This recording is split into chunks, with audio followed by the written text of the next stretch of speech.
There are some guests you just don't forget. Not because the stay was great, but because something in your spirit tells you that this stay is going to test your destiny. This story is from a time when I used to host in the western part of Canada. To be fair, I don't even know myself what truly happened, and you're going to find out why. The reservation comes in normally. Obviously, when you're looking at the notification, there are no red flags. Look at it, it's good.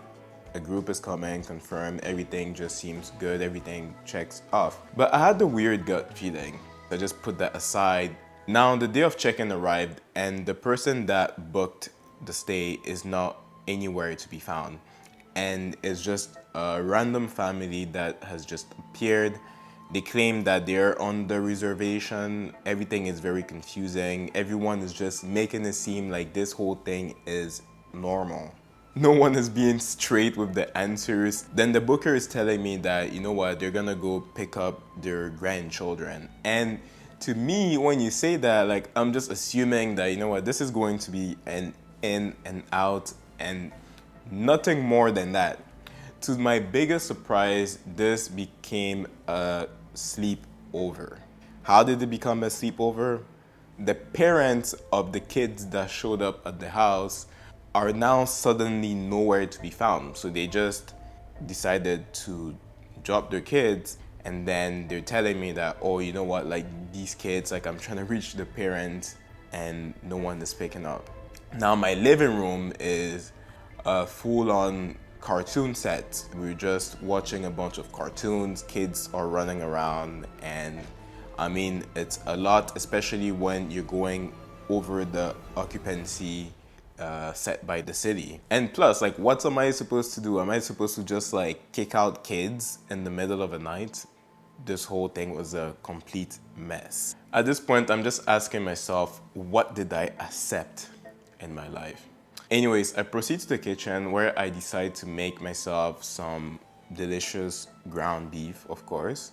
I take it out, drop it on the counter, and I head upstairs to pick up something quickly, and I come back downstairs. I come back downstairs to the kitchen, and now I'm just puzzled because as I'm walking down the stairs, I smell this delicious smelling meal that is getting cooked.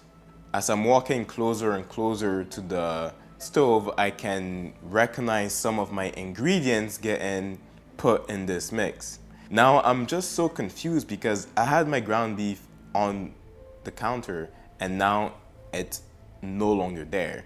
I see a full meal getting cooked. I don't know if my ground beef was getting cooked, but it just didn't make any sense where my ground beef went. But this was one of those very, very suspicious things that went around the house.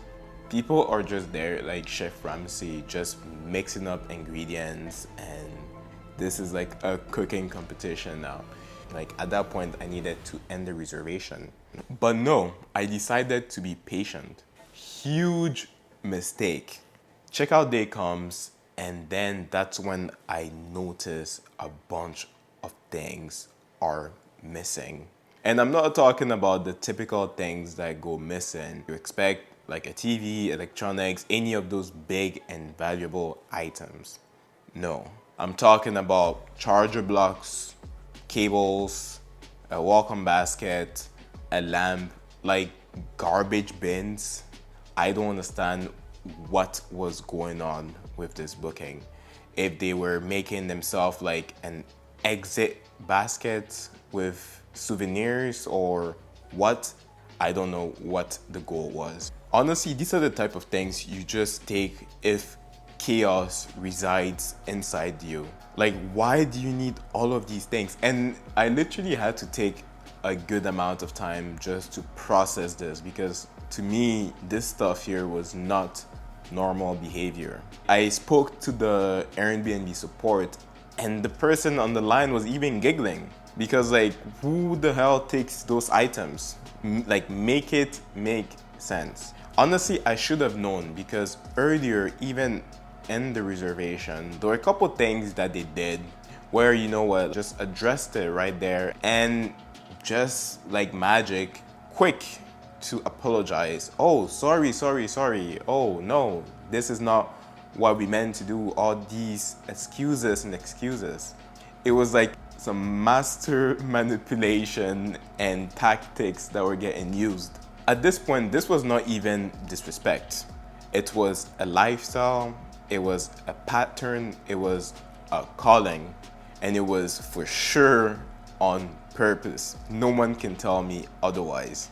Let me be honest, this was given strong sociopathic behaviors. I don't like using that word, but this was the worst reservation that I had up until this day. The lesson I learned is that when your spirit speaks to you, listen.